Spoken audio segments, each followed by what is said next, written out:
দোস্ত আপুনিও হেলথ এনজাইটিত সফৰ কৰি আছে। আপুনি একচুৱেলি বুজি পোৱা নাই হেলথ এনজাইটিটো কি বস্তু।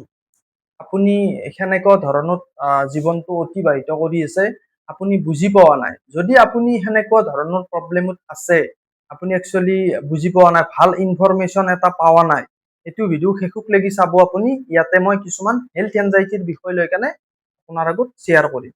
চ' হেলথ এনজাইটিটো হ'ল এটা মানে মানুহৰ ভয় লাগি থাকে বেমাৰৰ কাৰণে, হেল্থৰ কাৰণে চিন্তা হৈ থাকে।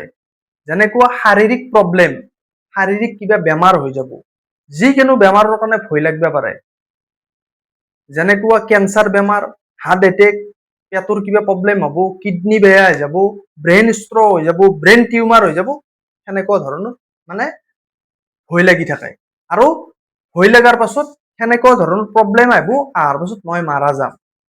আপোনাৰো সেনেকুৱা হৈ আছে, লাষ্টত কি হয় আপুনি মাৰা যাব, সেনেকুৱা ধৰণৰ আপোনাৰ চিন্তা আহি আছে। আৰু আপুনি সেই বস্তুবিলাক হোৱা বুলি, আপুনি সেনেকুৱা বেমাৰ হোৱা বুলি, হাৰ্টৰ প্ৰব্লেম হোৱা বুলি, বা আপোনাৰ কিবা পেটৰ প্ৰব্লেম, লিভাৰৰ প্ৰব্লেম, বা কিডনীৰ প্ৰব্লেম, ব্ৰেইনৰ প্ৰব্লেম, ব্ৰেইন ষ্ট্ৰক হৈছে, ব্ৰেইন টিউমাৰ হৈছে, সেনেকুৱা ধৰণৰ ডক্টৰৰ তাতে যাই কেনে পৰামৰ্শ লৈ আছে। আপুনি কিছুমান আপুনি টেষ্ট পৰীক্ষা কৰি আছে, আৰু আপোনাৰ ৰিপৰ্ট বিলাক কি আহিছে, নৰ্মেল আহিছে।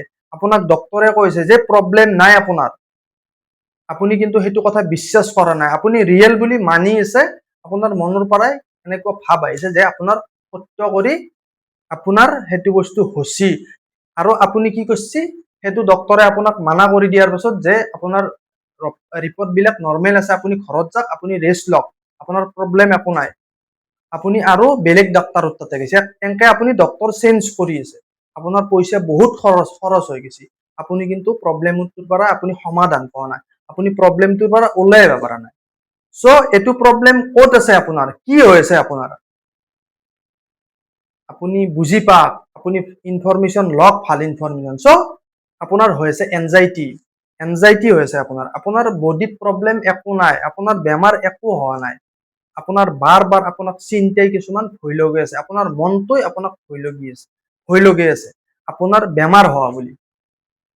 আপুনি কিন্তু ভাবে যে বেমাৰটো নাই নেকি, কেতিয়াবা কাৰণে মনটো কিন্তু আৰু মজবুৰি কৰি দিয়ে যে বেমাৰটো আছে তোৰ, তই মৰি যাবি, তোৰ হাৰ্ট এটেক আহিব, তোৰ লিভাৰ বয়া যাব, তোৰ কিডনী বয়া যাব, তোৰ ব্ৰেইন ষ্ট্ৰক হ'ব, সেনেকুৱা ধৰণৰ আহি থাকে, থটছ আহি থাকে। কিন্তু হলি আপুনি সেইটো বস্তু ৰিয়েল বুলি একচেপ্ট কৰিছে, ৰিয়েল বুলি মানি আছে, ৰিয়েল নহয়। আপুনি আপুনি বডিৰ ওপৰত কাম কৰি লাভ নাই। আপুনি প্ৰব্লেম মানে আপোনাৰ যি শাৰীৰিক প্ৰব্লেম আহা বুলি আপোনাৰ ডাউট হৈ আছে বেমাৰ বিলাক লৈ কেনে, আপুনি বেমাৰ বিলাক ঠিক কৰিবৰ কাৰণে আপুনি যাই কেনে পইচাবিলাক খৰচ কৰি লাভ নাই। আপুনি সেইটোৰ ওপৰত যদি খৰচ কৰি থাকে, আপোনাৰ আৰু মানে প্ৰব্লেমটো বাঢ়ি যাই থাকিব। আপুনি ৰুট কজত কাম কৰক, আপুনি এনজাইটিৰ ওপৰত কাম কৰক, আপুনি এনজাইটিৰ ওপৰত কাম কৰি কেনে প্ৰব্লেম বিলাক সলভ কৰক। আপুনি এনজাইটিৰ ওপৰত কাম কৰক বুলি কওঁতে আপুনি ক'ত কাম কৰিব, আপুনি মাইণ্ডত কাম কৰক।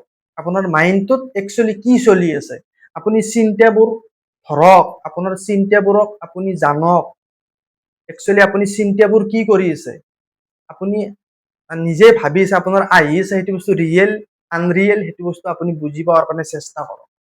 আপুনি মাইণ্ডটোক বুজি পোৱাৰ কাৰণে চেষ্টা কৰক, আপোনাৰ থট প্ৰচেছটো আপুনি চেঞ্জ কৰক। আপুনি কিন্তু এনজাইটিৰ ওপৰত কাম কৰিব লাগিব, 100% এনজাইটিৰ ওপৰত কাম কৰিব, তেতিয়া আপুনি এইটো প্ৰব্লেমৰ পৰা ওলাই যাব। আপোনাৰ হেল্থৰ প্ৰব্লেম একো নাই, আপোনাৰ ফিজিকেলি প্ৰব্লেম একো নাই, আপুনি ফিজিকেলি ষ্ট্ৰং হৈ আছে। আপুনি এনজাইটি থেৰাপি ল'ব লাগিব, আপুনি এনজাইটিটো কমাব লাগিব, আপুনি মাইণ্ডটো কি কৰিব লাগিব, ৰিপ্ৰগ্ৰাম কৰিব লাগিব।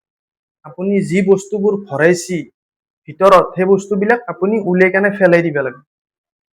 ইয়াৰ কাৰণে আপুনি এটা কাউন্সিলিং ল'ব লাগিব। চ' কাউন্সিলিং লৈ কেনে আপুনি মাইণ্ডটো ৰিপ্ৰগ্ৰাম কৰিব লাগিব। যদি আপুনি এনেকুৱা প্ৰব্লেমত চাফাৰ কৰি আছে, হেল্থ এনজাইটিত আপুনি বুজি পোৱা নাই আপোনাৰ একচুৱেলি কি হৈছে, আপুনি এটা ভাল আপুনি থেৰাপিষ্টৰ তাতে যাওক, যাই কেনে আপুনি কথা পাতক। যিখিনি পইচা আপুনি তাতে খৰচা কৰিছে, আপোনাৰ এটা ইয়াতেও খৰচ হ'ব, কিন্তু হ'লে আপুনি ভাল ৰিজাল্ট পাব, য'ত নেকি আপুনি এইটো প্ৰব্লেমত সমাধান পাব, আপুনি ওলাই আহিব পাৰে। যিবিলাক সমস্যাত আপুনি পৰি কেনে চফৰ কৰি আছে, আপোনাৰ টোপনি নাহা হৈ গৈছে, আপোনাৰ খাৱা লোৱা কমি গৈছে, আপোনাৰ ৱেইট লছ হৈ গৈছে। চ' আপুনি গোটেইখিনি ৰিকভাৰ কৰি পেলাব পাৰে।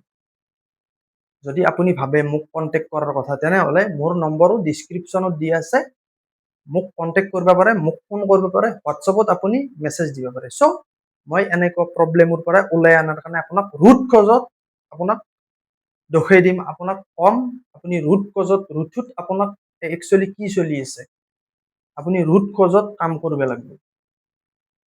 আপুনি যেতিয়া ৰুট কজত কাম কৰিব, গোটেইখিনি চল্ভ হৈ যাব।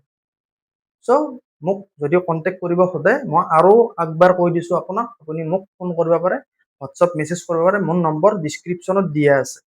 ভিডিঅ'টো যদি ভাল লাগছে আপোনাৰ, ভিডিঅ'টো লাইক কৰিব, ভিডিঅ'টো শ্বেয়াৰ কৰিব, আৰু মোৰ চেনেলটো ছাবস্ক্ৰাইব কৰি ল'ব। থেংক ইউ ভেৰি মাছ। ভালকে থাকিব, পজিটিভ থাকিব। Bye bye.